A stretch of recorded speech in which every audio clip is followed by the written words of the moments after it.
رقص ققنوس‌ها و آواز خاکستر. بخش چهارم، بخش پایانی، ادامه روایت رضا شمیرانی.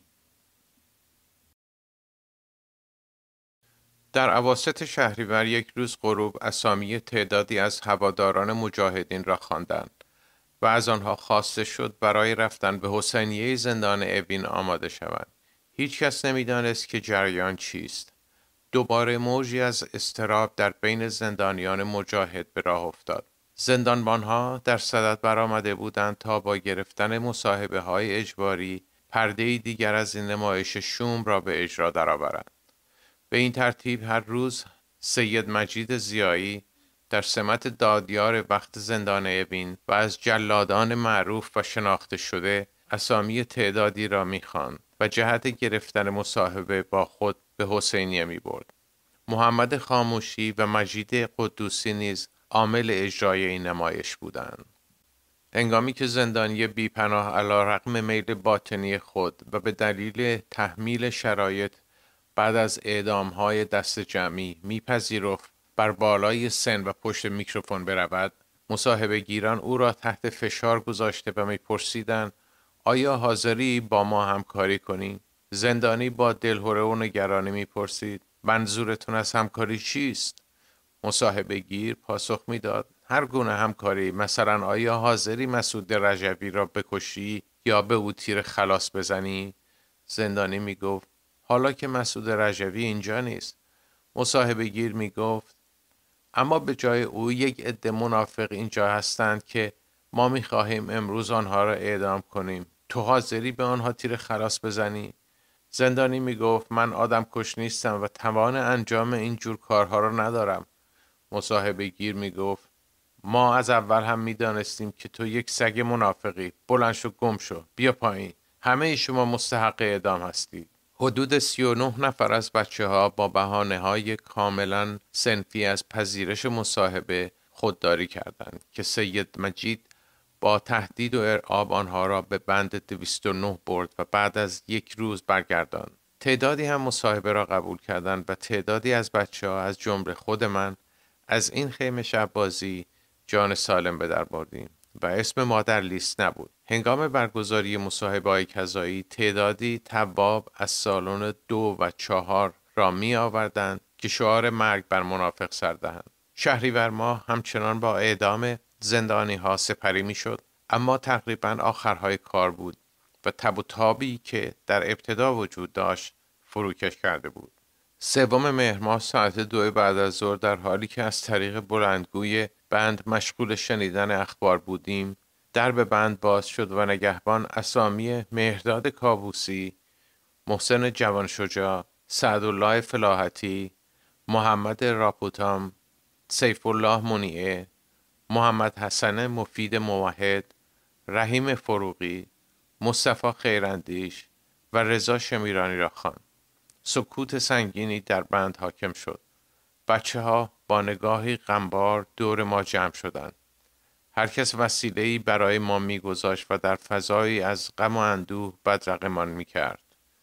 چیزی نگذاشت که به سلول‌های انفرادی 209 منتقل شدیم و در دسته‌های 2 و 3 نفری در سلول‌ها تقسیم شدیم. من با سیف الله منیعه و مصطفی خیراندیش هم سلول شدم. نزدیک غروب صدای دریچه‌های سلول را که باز و بسته می‌شد شنیدیم. وقتی نوبت ما رسید، فردی که دریچه را باز کرد با لحن آمرانه‌ای گفت همه رو به دیوار بنشینید و سپس شروع کرد به پرسیدن نام و نام خانوادگی و اضافه کرد می‌دانید چرا شما را اینجا آوردن؟ سیف الله او را به خوبی می‌شناخت. او کسی نبود جز موسی واعظی، معروف به زمانی، همان کسی که به عنوان مسئول وزارت اطلاعات در اوین نقش کلیدی در تحقیق کشتار زندانیان سیاسی در سال 1367 داشت. 2 روز آنجا بودیم و صبح روز سوم حوالی ساعت 11 پاسدار 209 گفت با کلیه وسایل آماده باشیم. احساس بدی نداشتم. بعد از چند دقیقه ما 10 نفر را از 209 خارج کردند و مجدداً به سمت 325 بردند. ابتدا مسئول بند از پذیرش ما خودداری کرد، اما عاقبت بعد از تماس تلفنی پذیرفت که ما را به بند سابقمان بفرستد. وقتی وارد بند شدیم گویا که بمب شادی در راهرو منفجر شده است. بچه‌ها از خوشحالی سر از پا نمی شناختند. بازگشت ما فضای بند را تغییر داد. در حالی که بوی مرگ همه جا پیچیده بود، چنین اتفاقی شادی آفرین بود و می توانست همه را مطمئن کند که پروسه کشتار پایان گرفته است. از مجموعه زندانیان مجاهد بندهای 325 و آسایشگاه و آموزشگاه و 209 به غیر از زندانیان تواب و منفعل سالن‌های 2 و 4 فقط ما 50-60 نفر مانده بودیم و تعداد انگشت شماری از زندانیان مقاوم در آموزشگاه. یکی از روزهای پایانی مهر ماه به هنگام برگشت از هواخوری با یکی از پاسدارها به نام زینعلی در راهروی اصلی ساختمان 325 برخورد کردیم. او با چهره‌ای دوستانه به طرف ما آمد و بعد از زمین چینی گفت: من در اعدام بچه‌ها هیچ نقشی نداشتم و در آن زمان به مرخصی رفته بودم. به محض اینکه حرفش تمام شد، حمید برهان رک و پوست کنده گفت: دروغ میگویی، خودم تو را دیدم و همین کفش هایی که الان پوشیدی آن موقع هم پایت. دیدن قیافه زینعلی تماشایی بود. گویا میخواهند به خاطر جنایتی که کرده او را محاکمه کنند و عنقریب به سزای اعمالش برسانند. او برای نجات جانش آسمان و ریسمان به هم میبافت تا از خود سلب مسئولیت کند. پاسدار رمضان نیست که بین بچه‌ها به رمضان دیوانه معروف بود، با دیدن اعدام‌ها و مشارکت در آن چنان ترسیده بود که به ضریب دیوانگیش افسوده شده بود. یک بار که تنها بود از او پرسیدم: رمضان، چرا بچه‌ها را کشتی؟ با اشاره به همکارانش گفت: بابا، اینها دیوانه شدن. آخر یکی نیست بگوید شما با بچه‌های مردم چه کار دارید؟ اواخر آبان اولین ملاقات زندانیان بازمانده از کشتار با خانواده هایشان غم‌انگیزترین ملاقات زندان بود. حدود ساعت 9 صبح با خواندن نام اولین دسته از زندانیان برای ملاقات، جنب و جوش زیادی در بند به وجود آمد. بچه ها در انتظار بازگشت کسانی که به ملاقات رفته بودند، در حالی که در راهروی بند و حیاط 2 به 2 قدم می زدند به گفتگو مشغول بودند. نیم ساعتی گذشت که اسامی دسته دوم را خواندند. دسته اول از ملاقات ها برگشتند. سر و پا گوش بودیم تا اخبار را بشنویم. همه یک خبر آوردند: بچه ها همه اعدام شدند. وسایل برخی را تحویل دادند و به بعضی از خانواده ها هم جهت مراجعه به کمیته هایی که تعیین کرده بودند تاریخ دادند. از ناصر نحوی وابسته به گروه فداییان اقلیت که جزء ملاقاتی های دسته اول بود پرسیدم: سیامک الماسیان و مسعود از هواداران اقلیت بودند که با آنها در بند تنبیه قزلحصار هم متاقی بودند. چی شدند؟ گفت: اعدام شدند و وسایلشان را تحویل خانوادهشان دادند. ناصر خیلی ناراحت بود. هنوز باور نداشت که آنها اعدام شده باشند. سیگارش را روشن کرد و رفت در حیاط که قدم بزند. من هم چیز دیگری نگفتم. جعفر از وابستگان گروه پیکار را دیدم که او هم جزو دسته اول بود. در مورد علیرضا زمردیان سوال کردم و آنطور که او در ملاقات استنباط کرده بود علیرضا هم اعدام شده بود. من با علیرضا در بند 1 بالا مدتی هم بند بودم. آدم با شخصیتی بود و خیلی تلاش میکرد بین ما و زندانیان غیر مذهبی هماهنگی ایجاد کند. متاسفانه برخی از دوستان چپ به او گفته بودند که تو نفوذی مجاهدین در اتاق هستی و سعی میکنی مواضع سیاسی آنها را تبلیغ کنی. علیرضا در رابطه با موضع‌گیری های سیاسی و حرکت های اعتراضی که آن روزها به اوج خودش هم رسیده بود به عنوان مسئول اتاق بین ما و مجموعه جریان های چپ نقش هماهنگ کننده را داشت. اخبار دست دوم ملاقاتی ها هم تایید اعدام ها بود. فقط اسامی جدیدتری از شهدا می آمد. بالاخره نوبت به من رسید. در بین راه اضطراب شدیدی داشتم. کف دستهایم بدجوری رق کرده بود. سعی کردم آرامش خود را حفظ کنم و خونسرد باشم. پاسداری که ما را تا سالن ملاقات همراهی می کرد با تهدید گفت: حواستان باشد در ملاقات حرف اضافه نمی زنید. فقط احوال پرسی می کنید. بعد هم برمیگردید داخل بند. وقتی وارد سالن ملاقات شدم و چشمم به خانواده ها افتاد، احساس خاصی داشتم که قادر به توصیف آن نیستم. از کابین اول شروع کردم به دیدن خانواده ها تا مادر خودم را بیابم.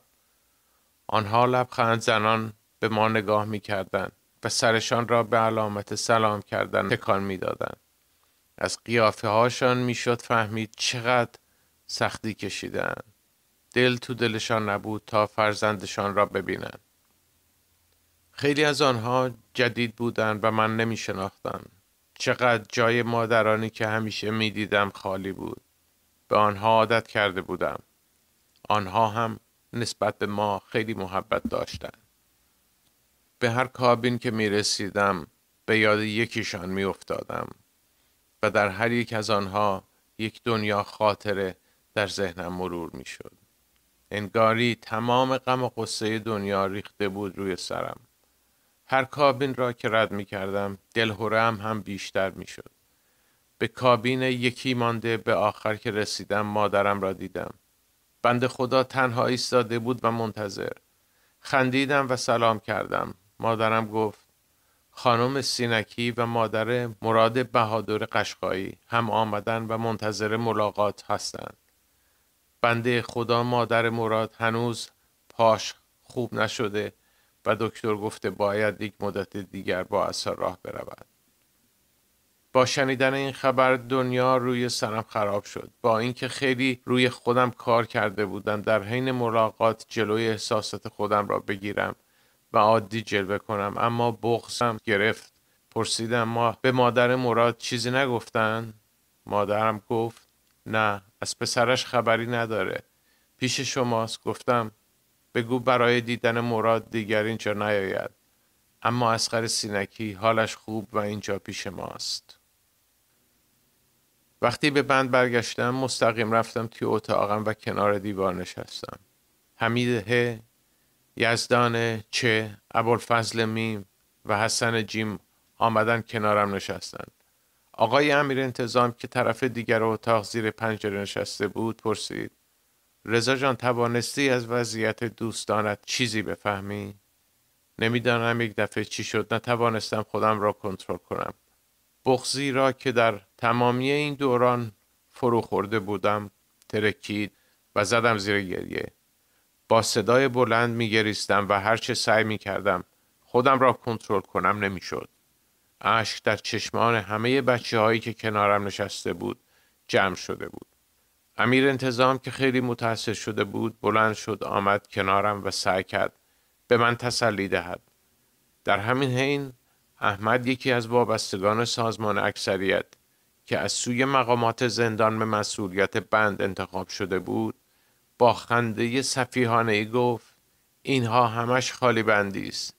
کسی اعدام نشده است. میم که دو برادر، یک خواهر و همسرش را در این کشتار از دست داده بود، در حالی که با 2 عصا وسط اتاق در حال قدم زدن بود، با عصبانیتی که تا آن روز در او ندیده بودم برگشت و گفت: راست میگویی، اینها همش ذهنیت است. کسی اعدام نشده است. بیژن جزنی هم اعدام نشده است. اگر بروی بند بغلی او را حتما خواهی دید. روایت مهرداد کابوسی، زندانی بند 1 بالا، 325 اوین. پنجشنبه 6 مرداد 67 ماموران اعلام کردند که همه زندانیان چشم بند زده و با صف از بند خارج شوند. به شکل خیلی شتاب زده و غیر معمول از تک تک ما سوال می‌کردند: بندتان کجاست؟ اسمت چیست؟ اتهامت چیست؟ حکمتان چقدر است؟ اولین گروه را که حدود 80 نفر بودیم چشم بسته و با صف به ساختمان 209 بردند و در سلول‌های انفرادی جا دادند. دیگر زندانیان را در راهرو نگه داشتند. حدود ساعت 10 صبح روز بعد مرا از سلول انفرادی برای بازجویی صدا کردند و همان سوالات را پرسیدند. من گفتم از مجاهدین هستم. تقریباً 1 سالی می شد که ما در جواب اتهامات از کلمه مجاهدین استفاده می کردیم. بعد از این پرسش بازجو مرا به سلول برگرداند و ساعتی بعد مرا همراه 9 یا 10 نفر دیگر سوار مینیبوسی کرد و به ساختمان دادستانی بردند. پس از نیم ساعت مرا به دادگاه بردند. در آنجا نیری گفت چشم‌بندت را بردار. حدود 4 یا 5 نفر دیگر هم در آنجا حضور داشتند. ولی من حق نداشتم برگردم و آنها را ببینم. نیری از من اتهام و میزان محکومیتم را پرسید و بعد پرسید تقاضای عفو میکنی یا نه؟ گفتم مگر چی شده که باید تقاضای عفو کنم؟ گفت منافقین را رد میکنی؟ گفتم چرا باید مجاهدین را رد کنم؟ گفت آنها جاسوس عراق هستند. نفراتی که پشت من بودن شروع به شمردن اتهامات مجاهدین کردن و گفتن اینها تروریست هستند، اینها آدمکش هستند، ولی از حمله مجاهدین هیچ نگفتن. قاضی و چند نفری که در دادگاه بودن سعی می‌کردند مرا تشویق و راضی کنند که مصاحبه کنم و مجاهدین را رد کنم. من هم قبول نکردم. نیری گفت ببریدش. دوباره چشم‌بند زدن. مدتی گذشت. من و دیگر زندانیان را با مینیبوس به سلول انفرادی بازگرداندند. 15 مرداد روز 9 اقامتم در انفرادی مرا از سلول بیرون برده و در راهرو نگه داشتند.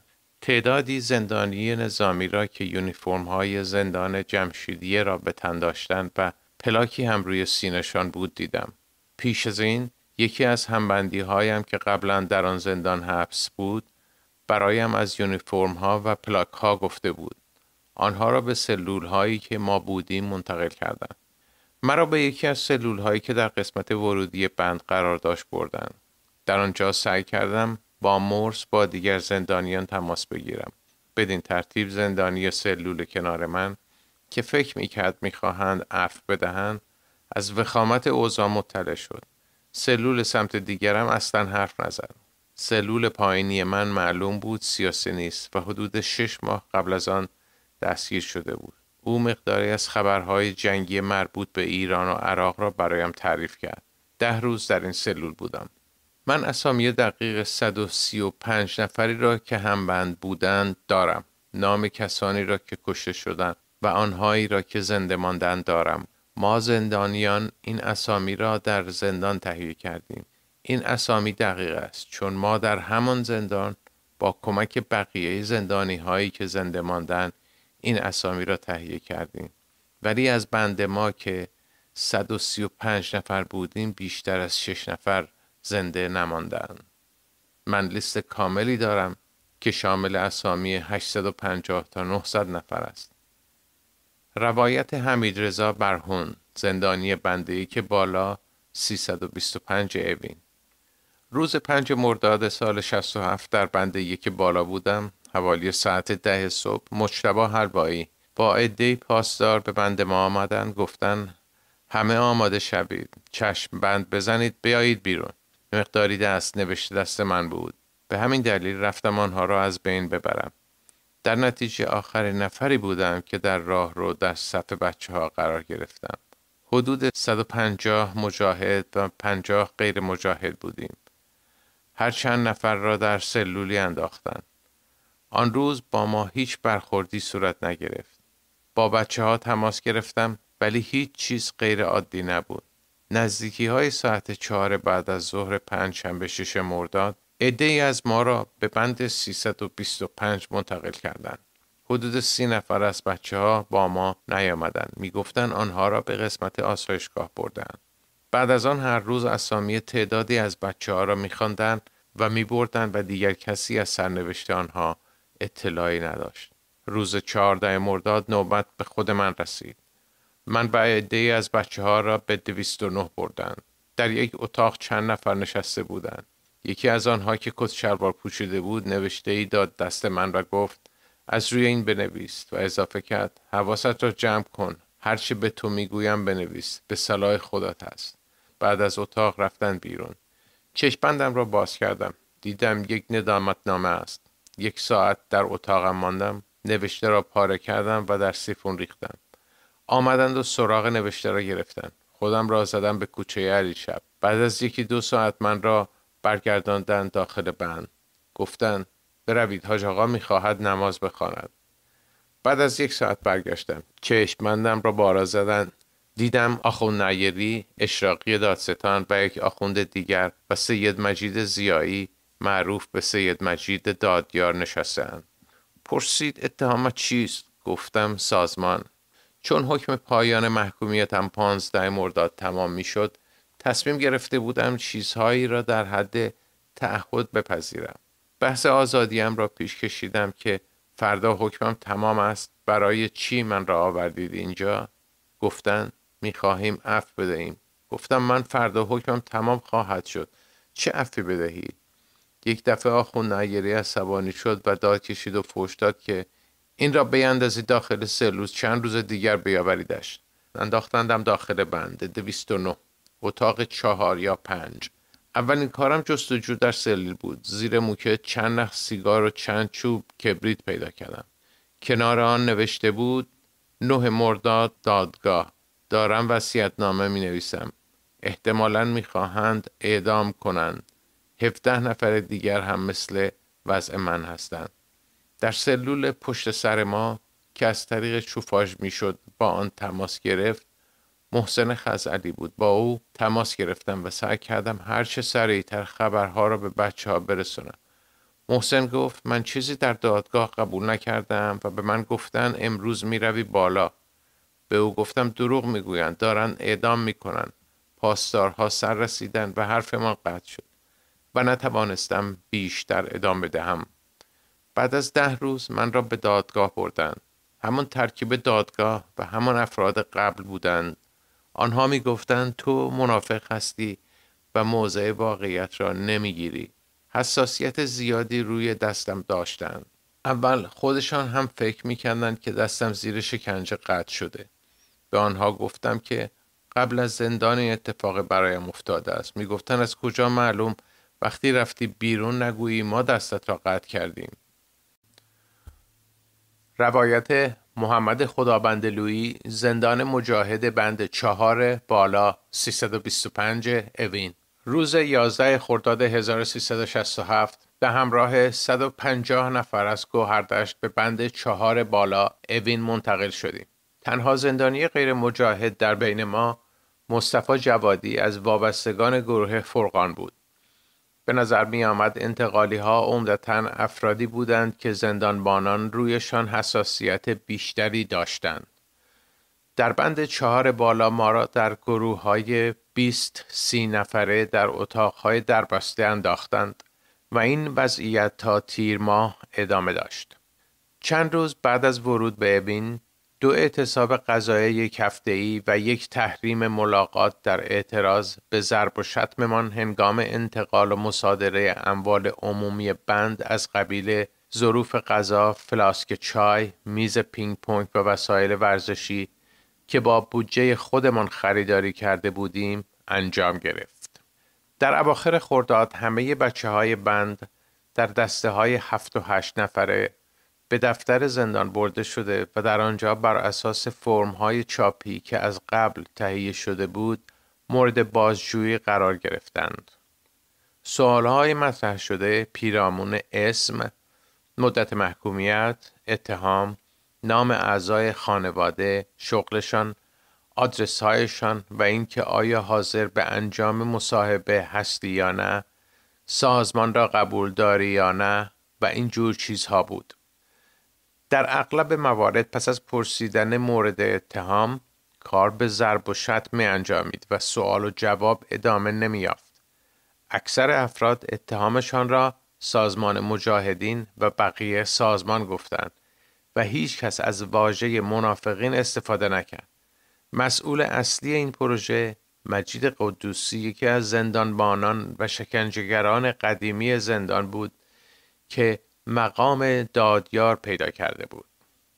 در دورانی که بند هنوز در بسته بود، هیئتی مرکب از 3 آخوند ناشناس که حدس می‌زنیم از شورای عالی قضایی آمده باشند، همراه مسئولین زندان از بندمان بازدید کردند.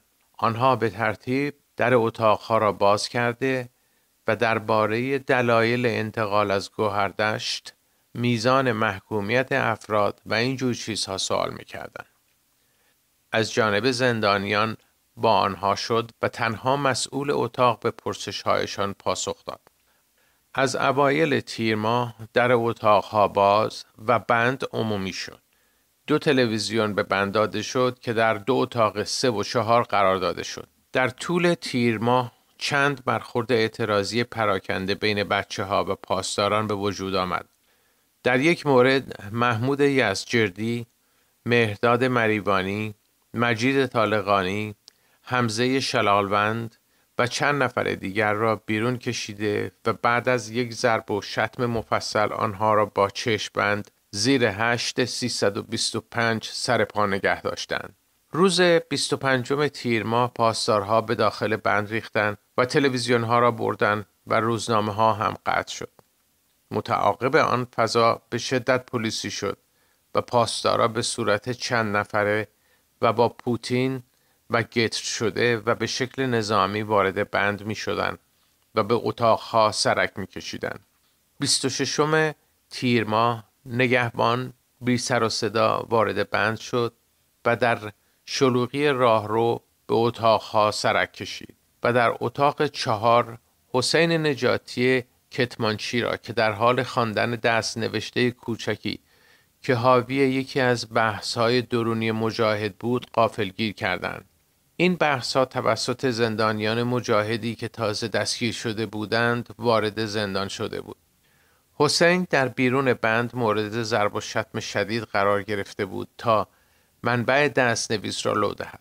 روز بعد وسایل او را هم گرفتند و دیگر هیچ خبری از او نشد تا بعدها که اسم او در زمره قتل عام شدگان اوین مشخص شد. پاورقی فرهناز ظرفشی یک هوادار غیر تشکیلاتی بود که در یاخچی آباد زندگی میکرد. در سال 60 او را همراه مادرش دستگیر کرده بودند. در پروندهش هم چیزی نبود، اما فقط به خاطر مقاومتی که زیر شکنجه کرده بود او را تا سال 67 نگه داشته بودند. فضیلت علامه در 7 سال زندانش همواره زیر شکنجه بود. در همان سال 60 2 بار تحت عمل جراحی قرار گرفت. گوشت پاهایش ریخته بود و مجبور شده بود از رانش بردارند و به کف پایش پیوند بزنند. 27 تیر ماه اخباری به گوشمان رسید که گویا خمینی قطعنامه 598 و آتش بس را پذیرفته است. تعدادی از بچه‌ها این موضوع را از طریق رادیوی نگهبان که با فاصله زیاد روشن بود شنیده بودند و بچه‌های بند 3 بالا هم که از طریق مرس با آنها در تماس بودیم خبر را تایید کردند. قرار شد یک تیم مخصوص شنود تعیین شود تا اخبار را در ساعت 2 بعد از ظهر و ساعات دیگر از پشت در بند گوش کنند و همواره اخبار به دست آمده از کانال‌های دیگر زندان در یک بولتن خبری به همه اتاقها ارائه کنند. 29 تیر ماه پیام خمینی به مناسبت پذیرش قطعنامه به شکل نسبتاً کامل در بولتن روز درج شد. یکی از اعضای تیم شنود، علی آقا سلطانی، یکی از بچه‌های کرمانشاهی بود که حافظه‌ای بسیار قوی داشت. او خودش به طور مستقیم به اتاقها مراجعه کرد و به صورت شفاهی نیز پیام خمینی را شرح داد. فضای سیاسی و نظامی در بیرون زندان به نظر ملتهب و غیر عادی می آمد. از روز 30 تیر ماه یک بلندگو که در پشت بام یا محوطه در نزدیکی بند قرار داشت و به رادیو رژیم وصل بود، مستمر مارش و اطلاعیه نظامی و نوحه‌های آهنگران را پخش کرده و مردم را برای دفاع از اسلام و امام و مملکت دعوت می‌کرد. یک بار مصاحبه زنی پخش شد که با گریه و التماس می‌گفت امام را تنها نگذارید، باید همه برای دفاع از اسلام و امام به جبهه‌ها بروند. روز دوشنبه 3 مرداد در بند جشن مفصلی به مناسبت عید قربان برگزار شد. از آنجایی که در این بند محل مناسبی برای جمع شدن همه بچه ها نبود، هر دو اتاق با هم یک برنامه مشترک و در کل بند 3 مراسم برگزار شد. روز سه‌شنبه 4 مرداد روز ملاقات بند ما بود. اولین سری که از ملاقات برگشتند خبر عملیات فروغ جاودان را آوردند. خانواده ها چند ساعت قبل خبرهای عملیات فروغ جاودان را از رادیو مجاهد شنیده بودند و حالا به صورت دقیقی جزئیات آن را برای بچه هایشان شرح می دادند. از طرف زندانیان هم صحبت‌های صریحی علیه رژیم می شد. این موضوع موجب شد که پاسدارهای ناظر سالن ملاقات خشمگین و عصبی شوند و مرتب تذکر بدهند و یا وسط ملاقات گوشی‌ها را قطع کنند. هر بار که گروه جدیدی به ملاقات می رفت، فضای ملتهب‌تری در سالن ملاقات ایجاد می شد و زمان ملاقات هم کوتاه‌تر می شد. من ساعت 10 صبح به ملاقات رفتم. 2 گروه بعد از من به ملاقات رفتند که مدت ملاقاتشان به 5 دقیقه کاهش پیدا کرده بود. از ساعت 11 در حالی که هنوز نیمی از بچه‌های بند منتظر دیدار خانواده هاشان بودند، ملاقات قطع شد. غروب پاسداران با لباسهای پلنگی و پوتین و گتر کرده با فضایی رعب‌آور به بند ریختند و همه افراد را به اتاق خواب فرستاده و درها را بستند. غروب سه‌شنبه 4 مرداد ماه وضعیت کاملا ملتهب شده بود. تلویزیون ها جمع آوری شده، روزنامه ها قطع، ملاقات ها نیمه تمام و در اتاق های بند بسته شده بود. این وضع مختص بند ما بود و بند 3 بالا که زندانیان زیر حکم و ابدی در آن به سر می بردن هنوز حالت عادی داشت. روز چهارشنبه 5 مرداد خبرهای نگران کننده ای از بند 3 بالا به وسیله مورس به ما رسید. آنها اطلاع دادند که شب هنگام 5-6 نفر از بندشان را صدا کرده و با کلیه وسایل می‌خواهند ببرند. هیچ کس نمی‌دانست آنها را برای چه و به کجا می‌برند. در خبرهای بند 3 اشاره شده بود که روز دوشنبه هم علیرضا حاج صمدی را به بهانه ملاقات و بازدید عید قربان با همسرش مریم گلزاده غفوری برده‌اند و دیگر هیچ خبری از او نیست. روز سه‌شنبه هم به بهانه بهداری چند نفر از جمله حبیب بیابانگرد، غلامرضا کاشانی، موسی خانی را برده بودند و دیگر برنگشته بودند و حالا بچه‌های بند 3 بالا دیگر شکی نداشتند که برنامه خاصی در جریان است. روز سه‌شنبه 6 مرداد ساعت 4 بعد از ظهر در حال خوردن چای بودیم که در سلول باز شد و اسم چند نفر خوانده شد که بیرون بروند. من و جهانبخش امیری هم جزو آنها بودیم. سوال این بود که به کجا؟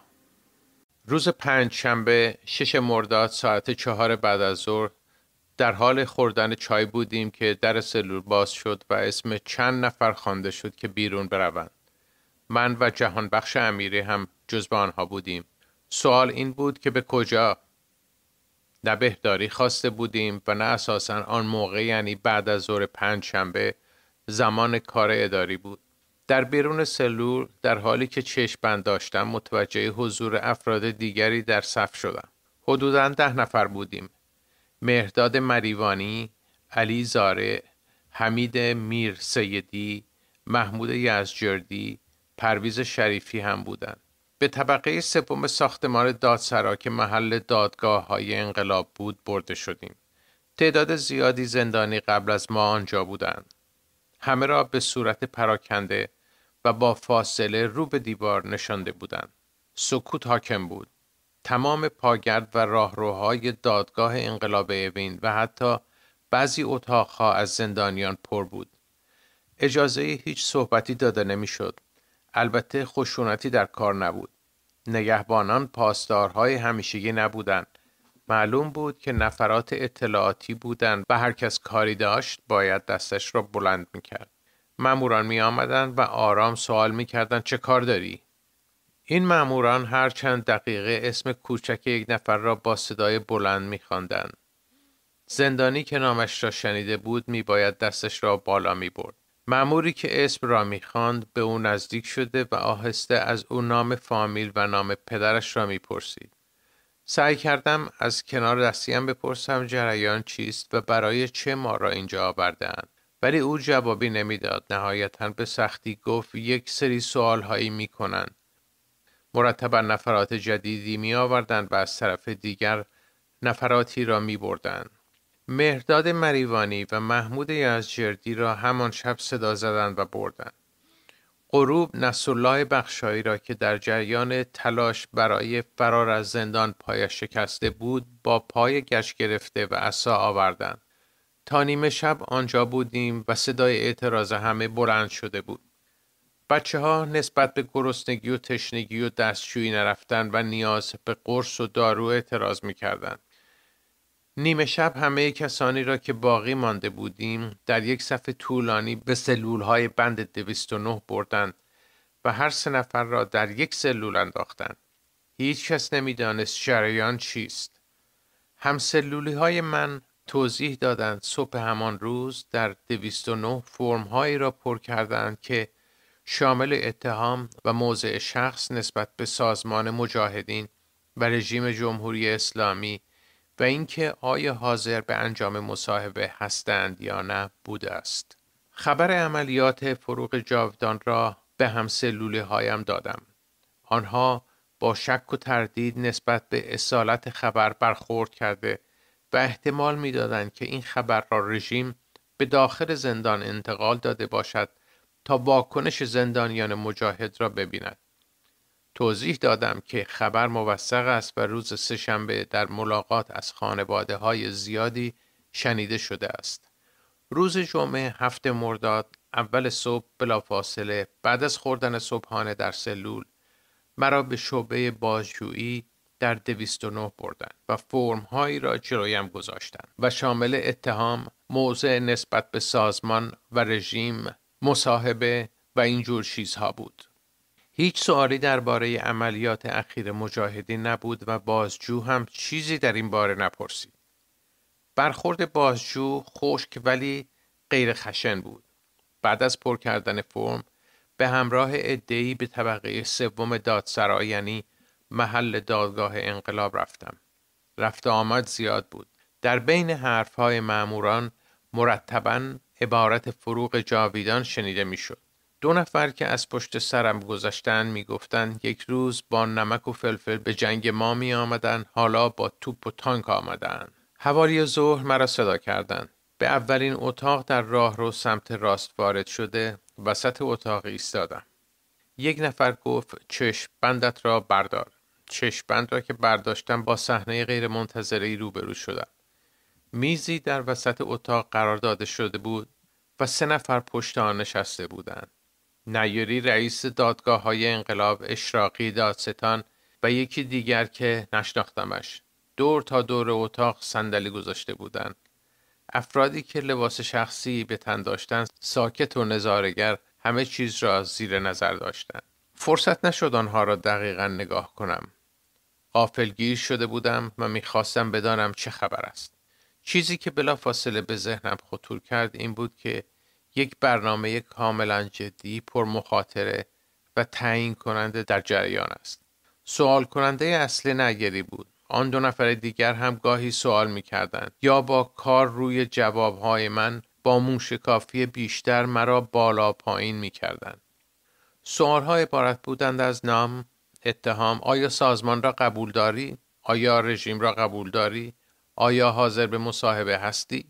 اتهام خودم را مجاهدین اعلام کردم، ولی وقتی پرسید سازمان را قبول داری در جواب گفتم سازمان را قبول ندارم. نیری با تعجب پرسید تو که میگویی من سازمان را قبول ندارم پس چرا به آنها میگویی مجاهدین؟ گفتم نامشان این است. گفت کسی که قبول نداشته باشد میگوید منافقین. سکوت کردم و جوابی ندادم. نیری نگاهی به 2 نفر دیگر کرد و سپس رو کرد به من و گفت برو بیرون و متنی را در محکومیت سازمان بنویس. به محض اینکه خواستم بلند شوم اشراقی با تندخویی گفت چرا مصاحبه نمی‌کنی؟ گفتم نمیتوانم. اشراقی با همان لحن پرسید چرا نمیتوانی؟ مشکل چیه؟ قبل از اینکه واکنشی نشان دهم نیری گفت باشه برو بیرون و روی برگه بنویس که سازمان را قبول نداری. سپس از مأموری که پشت سرم ایستاده بود خواست مرا بیرون ببرد. بیرون از اتاق قلم و کاغذ به من دادند. نوشتم من شناختی از ایدئولوژی و خطوط سازمان ندارم و دیگر هیچ وابستگی به سازمان ندارم و تعهد می دهم که بعد از آزادی از زندان فعالیت سیاسی نکنم. پاسداری آمد کاغذ را گرفت و بعد از چند لحظه برگشت و گفت این چیه نوشته ای؟ باید بیشتر و کامل و دقیق بنویسی و جنایات منافقین را محکوم کنی. قبول نکردم و گفتم بیشتر از این چیزی نمی نویسم. مأمور به اتاق دادگاه برگشت و دیگر خبری از او نشد. چند دقیقه بعد همراه حدود 20 نفر که دادگاهشان تمام شده بود به صف شدیم و به سمت بند انفرادی آسایشگاه راه افتادیم. از بلندگوهای محوطه زندان سخنرانی رفسنجانی در نماز جمعه پخش می‌شد. پاسداری که ما را می‌برد مرتب واژه فروغ جاویدان را با صدای بلند و با حالت تمسخر به زبان می‌آورد. در پله‌های آسایشگاه با فاصله ایستادیم. علی زاره نزدیک من بود. به آرامی پرسیدم در آن اتاق چه گفتی؟ جواب داد. گفتم رژیم را قبول ندارم، مصاحبه نمی‌کنم، در مورد سازمان نظری ندارم و اتهامم را هم مجاهدین نوشتم. پرسید فکر می‌کنی این سوال‌ها و برنامه‌ها برای چیست؟ نمی‌دانستم چه بگویم.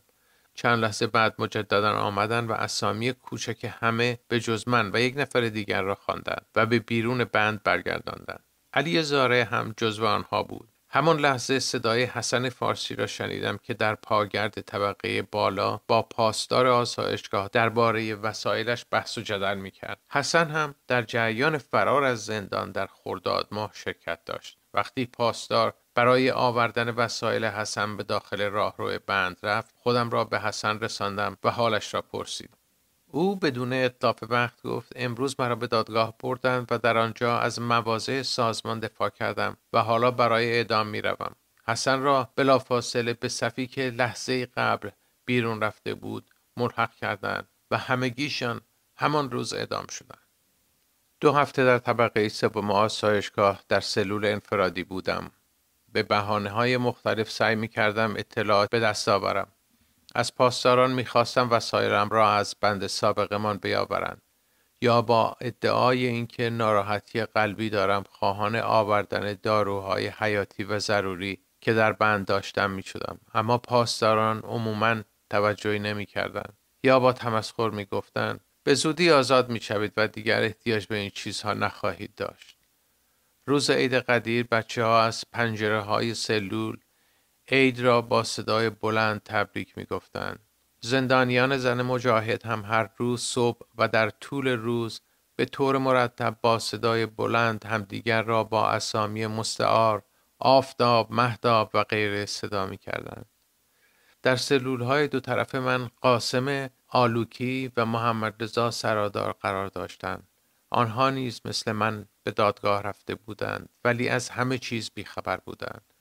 نه خبر عملیات فروغ جاودان را شنیده بودند و نه از ماهیت دادگاهی که رفته بودند خبر داشتند. فکر می کردند نزد هیئت عفو خمینی رفتند اما توضیح دادند که موضع عفو را جدی نگرفتند. یک روز صدای کتک خوردن جهانبخش امیری را شنیدم که گویا با سلول بغلی صحبت کرده بود. حمید میرسیدی هنوز زنده بود. یک روز بعد از ظهر صدایم زدند. با کمال تعجب مرا به طرف ساختمان دادستانی بردند. عده‌ای در حال بازجویی و شکنجه شدن بودند. مرا تحویل یک شعبه دادند.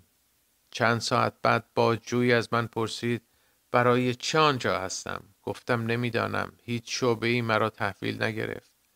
بالاخره به آسایشگاه بازگردانده شدم.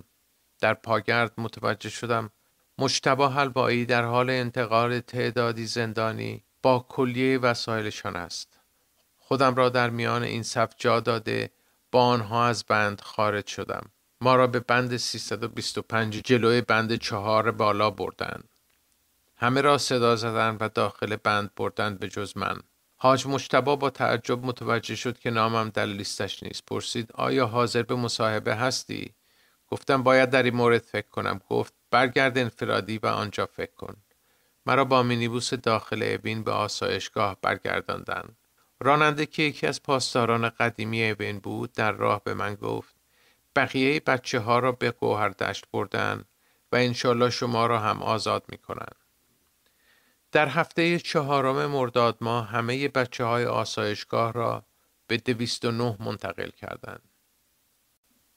هنگام ورود به 209 مرا به سلولی فرستادند که مجتبی آرام از پیک های مجاهدین که 8 سال حکم گرفته بود و مجید عبداللهی و حمید جلالی از بچه های ابدی در آن بودند. با تعجب از مجتبی آرام پرسیدم چطور به تو 8 سال زندان دادند؟ با آرامش خاطر و لبخند گفت 8 سال را دادند چون مطمئن بودند بالاخره در چنین روزی اعدامم می‌کنند. حمید جلالی داستان عجیبی داشت. عمویش سرهنگ محمد حسین جلالی فرمانده سابق هوانیروز و وزیر دفاع دولت موسوی بود. 7 سال قبل همین عمو از او در اوین بازجویی کرده و در دادگاهی که او را به حبس ابد محکوم کرده بود شرکت داشت. ظاهراً یکی از دلایل ارتقای مقام او هم همین بود. از حمید پرسیدم در دادگاه چه کار کردی؟ حمید شرح داد که نیری از او سوال کرد آیا سازمان را قبول داری؟ حمید که نمیخواست موضع خودش را بگوید جواب داده بود من 7 سال است که زندانم و نمیدانم بیرون چه خبر است و سازمان ها را چه کار میکند. نیری در واکنش گفته بود من میگویم سازمان چه میکند. تو هم موضع خودت را مشخص کن. سازمان ارتش آزادی بخش تشکیل داده و میخواهد جمهوری اسلامی را سرنگون کند. حمید در جوابش گفت اگر هدفشان سرنگونی شما هاست قبولشان دارم. نیری با عصبانیت گفته بود فکر نکن عمویت به داد تو میرسد. اینجا هیچ کس نمیتواند تو را نجات دهد. حمید هم گفته بود من از روز اول هم منتظر کمک کسی نبودم. مجید و حمید و مجتبی هر سه به فاصله 1 روز از همدیگر برای اعدام برده شدند. فعالترین شخص بند 209 آخوند سید حسین مرتضوی رئیس زندان بود. او را از گوهردشت وقتی که رئیس آنجا بود می شناختم. حتی تقسیم غذای سلول ها را هم خودش انجام می داد. چند بار سراغ مجید عبداللهی آمد و اصرار داشت از سازمان مجاهدین اعلام براءت کند ولی مجید با حرفهای تمسخرآمیز جواب سربالا به او میداد. بعد از رفتن این 3 همسلول تنها ماندم. 24 و 25 مرداد دیگر سلول های 209 خلوت شده بود. حالا دیگر ما را به صورت تکی و انفرادی در سلول ها نگهداری می کردن. دیگر از سر و صدا و ولوله خاصی که در هفته های اخیر در سلول ها به وجود آمده بود خبری نبود. بیشتر سلول ها خالی بودند. خبرها هم همچنان ضد و نقیض بود. از آزادی زندانیان کم خطر گرفته تا قتل عام را شامل می شد. در دادگاه با بچه ها به فراخور وضعشان صحبت از عفو و آزادی تا اعدام را می کردند. فضایی را به وجود آورده بودند که هیچ کس قاطعانه نمی توانست بگوید چه می گذرد. برخورد پاسداران انقدر خونسرد و معمولی بود که مشکل می شد تشخیص داد این افراد روزانه 10 نفر را به دار می کشند. ضرب و شتم و شکنجه که جزء لاینفک برخوردهای زندانیان در سالهای گذشته بود خیلی کم شده بود. در آخرین روزهای مرداد ماه حبیب غلامی را به سلول کناریم آوردند. حبیب اهل مشهد بود و همراه من از گوهردشت به اوین آمده بود. آخر شب که نگهبانان رفتند و بند ساکت شد از زیر در سلول با هم صحبت کردیم. حبیب گفت او را از دفتر زندان در حالی که با تعداد دیگری مات و مبهوت در حال نوشتن وصیت‌نامه بودند برگردانده و گفته بودند اسم تو با کس دیگری اشتباه شده است. حبیب خیلی نگران بود و به من گفت اینها دارن اعدام میکنن. موضوع کاملا جدی است. این مسئله را به بچه ها برسان بگو مواظب باشن. فردای آن روز حبیب را برای اعدام بردن. با رفتن او من باز تنها ماندم. این تنهایی فشار زیادی به من وارد میکرد. چند بار در زدم تا یک مأمور اطلاعاتی که چهره‌اش را پنهان کرده بود آمد و مرا به دادگاه برد. این دومین بار بود که به دادگاه میرفتم. نیری پرسید تو پسر همان دکتر خ هستی که اعدام شده؟ جواب مثبت دادم. گفت برو بیرون. راهروی 209 شلوغ بود. هنوز دست بچه ها را می آوردن و به داخل دادگاه می بردن و بعد به سمت زیرزمین 209 می بردن. مرا نزدیک در دادگاه رو به دیوار نگه داشتن و یک زندانی زن مجاهد را به داخل بردند. صدای بحث و جدل او را از داخل دادگاه می شنیدم. مرتضوی رئیس زندان متوجه موضوع شد و مرا به داخل راهروی 209 برد و در کنار بچه های بند کنار دیوار نگه داشت. مهرداد کمالی کنارم بود. 1 ساعت بعد مجتبی حلوایی به پاسداری گفت زندانیان بندی را به بند برگردان. بی سر و صدا دنبال آنها راه افتادم. در آخرین لحظاتی که می‌خواستم از بند خارج شوم، مجتبی حلوایی با صدای بلند اسمم را صدا کرد و پرسید تو هم بندی هستی؟ بدون آنکه رویم را برگردانم جواب دادم بله و به سرعت از در خارج شدم و همراه بچه ها به سمت بند 4 رفتم. بند 4 بالا در آخرین روزهای مرداد و اوایل شهریور به صورت دربسته بود و به جز 7 نفر از بچه های گوهردشت دیگر هیچ کس از آن جمع باقی نمانده بود. مجتبی حلوایی و مرتضوی و ناصریان هر روز به تناوب به بند آمده و عده‌ای را دستچین می کردن و می بردن. یکی از کسانی که از اتاق ما برده شد علی محمد سینکی بود. من سعی می کردم جلوی چشم آنها نباشم چون هر کدامشان دلایلی برای بردنم داشتند. بند 3 بالا هم کاملا خالی شده بود و همه بچه های چپ این بند را به بند 4 بالا منتقل کرده بودند. روز 2 یا 3 شهریور یک فرم جدول بندی شده به هر اتاق دادند و گفتند کسانی که اتهام چپ دارند آن را پر کنند. فرم شامل این سوال ها بود: نام خانوادگی، اتهام، آیا سازمان یا حزب خودتان را قبول دارید؟ آیا جمهوری اسلامی را قبول دارید؟ عده‌ای صریحاً در دفاع از سازمانشان جواب دادند و عده‌ای هم نوشتند این سوالها تفتیش عقاید است، جواب نمی‌دهیم. روز بعد مجدداً فرم مشابه دیگری داده شد که باز هم زندانیان چپ باید پر می‌کردند. این بار یک سوال به سوالهای قبلی اضافه شده بود: آیا اسلام را قبول دارید؟ اکثر زندانیان چپ در مقابل اسمشان و در جواب نوشتن این سوالها تفتیش عقاید است و جواب نمی دهیم و تعداد کمی هم این سوال را بی جواب گذاشتند. روز 6 یا 7 شهریور بچه های چپ را در دسته های چند نفره به دادگاه بردن و بعد از چند روز بند از زندانیان چپ خالی شد. بعد از اینکه بند از زندانیان چپ خالی شد، طی یک دوره 2 هفته‌ای بچه های مجاهد را به ترتیب حروف الفبا در دسته های 7 و 8 نفره از بند به حسینیه اوین بردند. زندانیان بند آموزشگاه را برای تماشای مصاحبه این عده به حسینیه می آوردند. هدف گرفتن مصاحبه از کسانی بود که به دادگاه رفته و زنده مانده بودند. آنها می باید بالای سن می رفتن و سازمان را محکوم می کردن. مصاحبه کننده محمود خاموشی معاون حاج داوود رحمانی در واحده که قزلحصار در سالهای پیش بود. چون بند در بسته بود متوجه نشدم بقیه در روزهای دیگر چه کار کردند، ولی روزی که من به همراه چند نفر به حسینیه رفتم اکثر افراد صرفاً به بیان موارد کیفرخواست و دلایل جذب خودشان به مجاهدین پرداختند.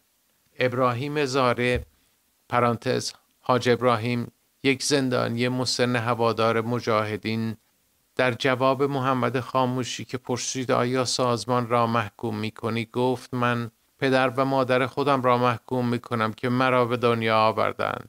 یک سوال که به شکل حساب شده ای از همه افراد مصاحبه شونده پرسیده میشد این بود که اگر مسعود رجبی را دستگیر کنیم آیا حاضری در جوخه تیرباران او شرکت کنیم؟ با آنکه سایه ترسناک اعدام بر ضمیر و ذهن همه گسترده بود، هیچ کس به این سوال جواب مثبت نداد. اغلب می گفتن من نمیخواهم دستم به خون کسی آغشته شود. بیم چه؟ در جواب همین سوال گفت من از دیدن خون حالم بد می شود و دچار بیهوشی می شوم و نمی توانم چنین کاری کنم.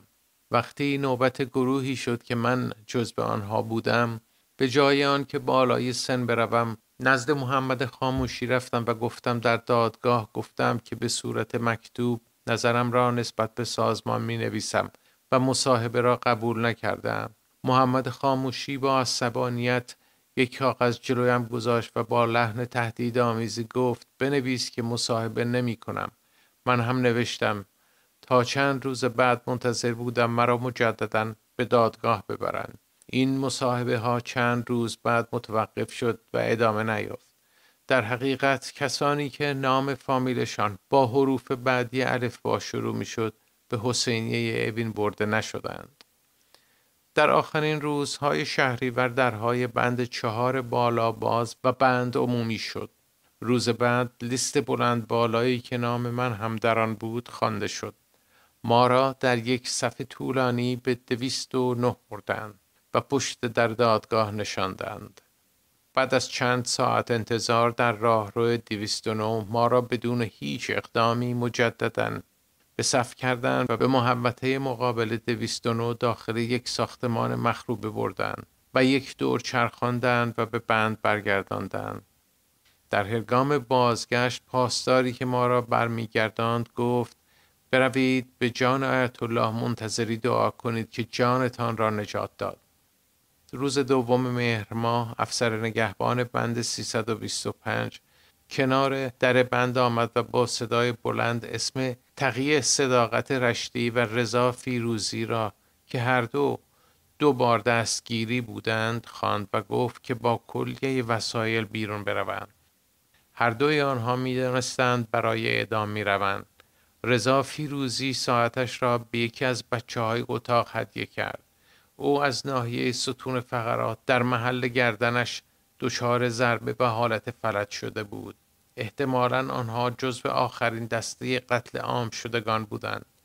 چند ساعت بعد پاسدار نگهبان بند فرم‌های مخصوص نوشتن نامه به خانواده را به مسئول بند داد و گفت همه می‌توانند به خانواده هاشان نامه بنویسند و خبر سلامتی بدهند و اضافه کرد جز خبر سلامتی و احوال پرسی چیز دیگری ننویسید. هفته سوم ماه مهر شروع ملاقات در اوین بود.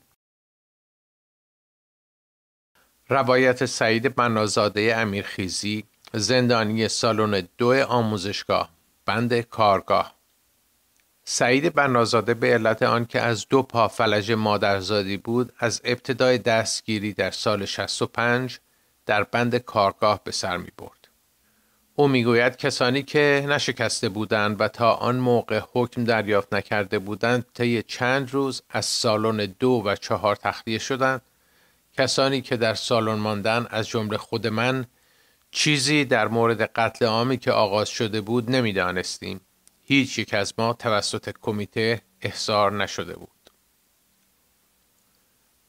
روایت میم یکی از زندانیان سیاسی مجاهد سالن 4 آموزشگاه اوین. او به علت پایین بودن سن به سالن 4 آموزشگاه انتقال یافته بود. او در مورد کشتار 67 میگوید ترکیب سالن 4 آموزشگاه از اردیبهشت سال 67 به این صورت بود که کلیه افرادی که کار نمی‌کردند در قسمت چپ سالن از اتاق 47 تا 54 بودند. این افراد شامل تنبیهی ها، جدید دستگیری ها و کسانی که صغرا محسوب می شدند بود.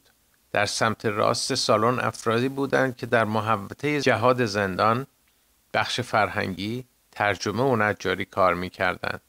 ترکیب سالن 2 افرادی بودند که در کارگاه های سراجی و خیاطی زندان کار می کردند.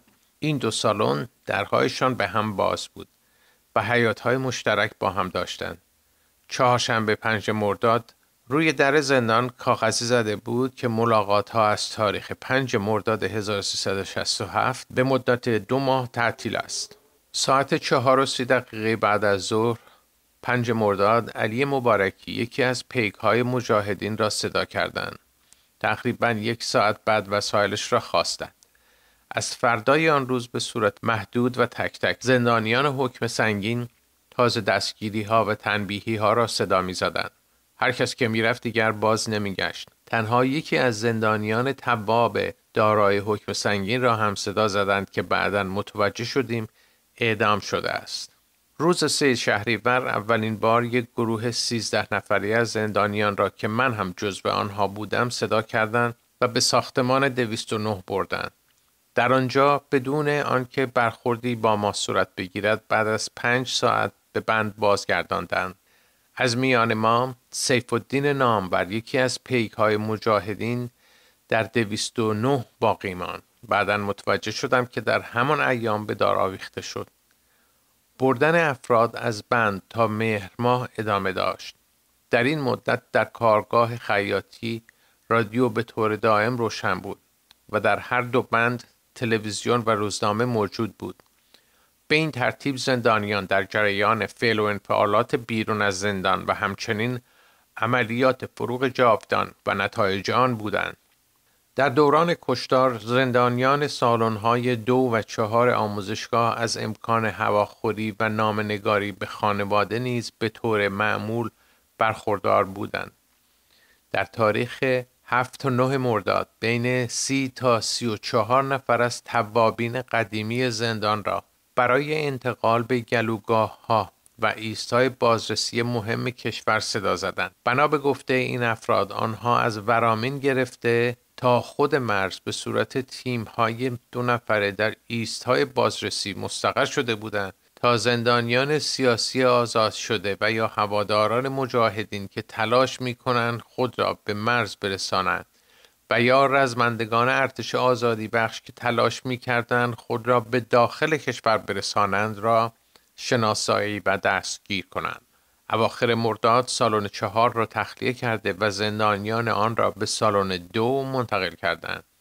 این کار باعث شد که بردن افراد کمتر به نظر برسد. از اواخر شهریور افرادی را که در سالن 2 کار نمی کردند به بند 325 منتقل کردند.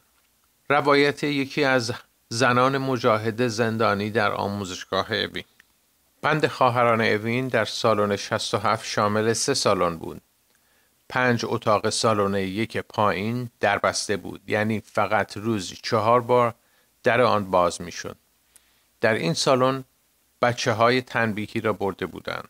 تعدادی از این زندانیان حکمشان تمام شده بود و رژیم به خاطر اینکه حاضر به مصاحبه نشده بودند آزادشان نمی کردند.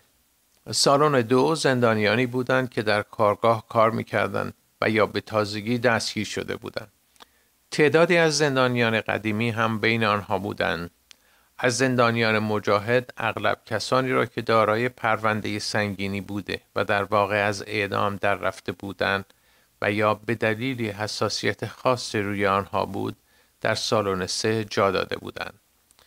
در تیر ماه 67 2 نفر از بازجوها به بند ما آمدند. یکیشان مجید فرلنگ بود، یکی هم نامش محمد بود. از همه ما تک تک سوال و جواب کردند. بعد کنار اسمها علامت زدند. ما آن موقع متوجه نشدیم این علامت برای چیست. بعدها فهمیدیم که در واقع می‌خواستند با توجه به پرونده و وضعیت برخوردهایی که هر زندانی داشت بچه‌ها را شناسایی کنند. گزارش یکی از زنان مجاهد آموزشگاه 2 زنان طبقه دوم. او میگوید ساعت 11 شب چهارشنبه 5 مرداد اسامی 5 نفر از بچه‌ها به نام‌های مریم ساغری خداپرست، زهرا فلاحتی حاجزاره، فریبا عمومی، هما رادمنش و یکی دیگر که اسمش خاطرم نیست را از بلندگوی بند خواندند و بردند. از ترکیب افراد متوجه شدیم توطئه‌ای در کار است، اما هنوز نمی‌دانستیم چه اتفاقی در پیش است. آن شب تا صبح کسی در بند خوابش نبرد. فردا باز هم از بلندگو چند نفر را صدا کردند. همین که بلندگو روشن می شد سکوت همه جا را می گرفت. همه منتظر بودند تا نامشان را از بلندگو بخوانند. اول بچه هایی را بردند که پرونده هایشان سنگین تر یا به دلیلی رویشان حساس بودند. یک روز 40 نفر را یکجا صدا زدند. از طبقه سوم افراد بیشتری را صدا کردند. بعدها فهمیدیم که اغلبشان را اعدام کردند. تا قبل از آن ما از دادگاه خبر نداشتیم. البته حدس‌هایی می‌زدیم. اسامی قتل عام شدگان 1367 تهران و کرج.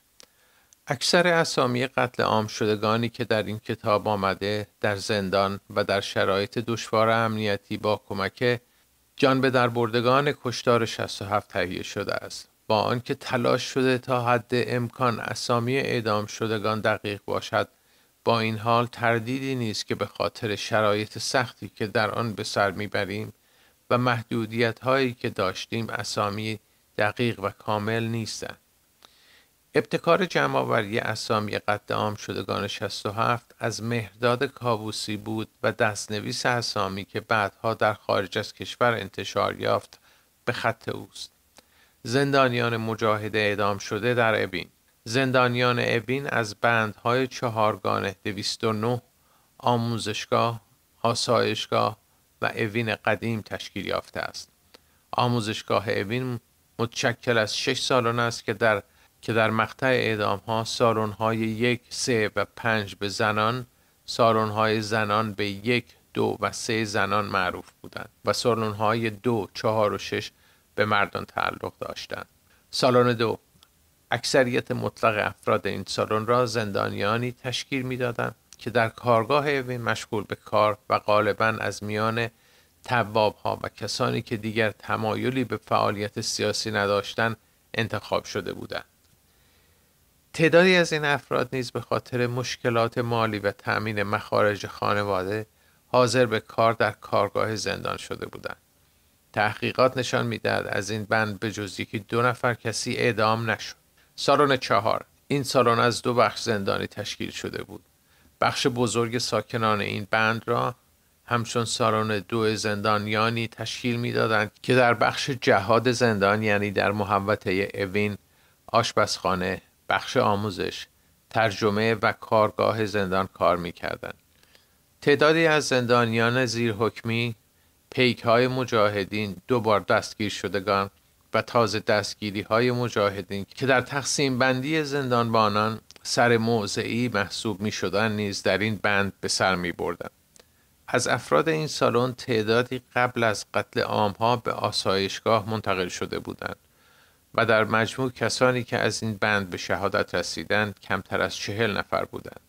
سالن‌های 2 و 4 در جریان کشتار 67 در هم ادغام شدند.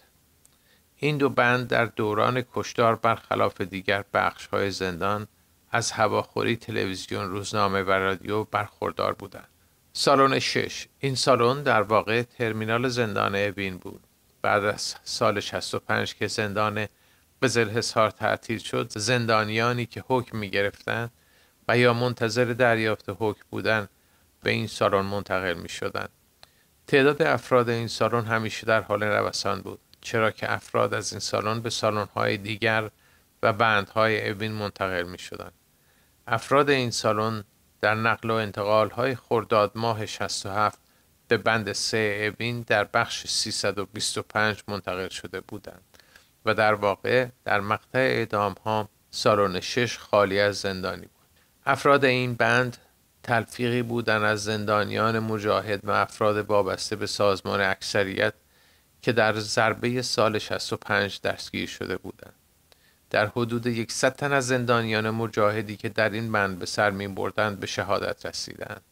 بعید می‌دانم تعداد زندانیان مارکسیست بیش از 50 نفر بودند.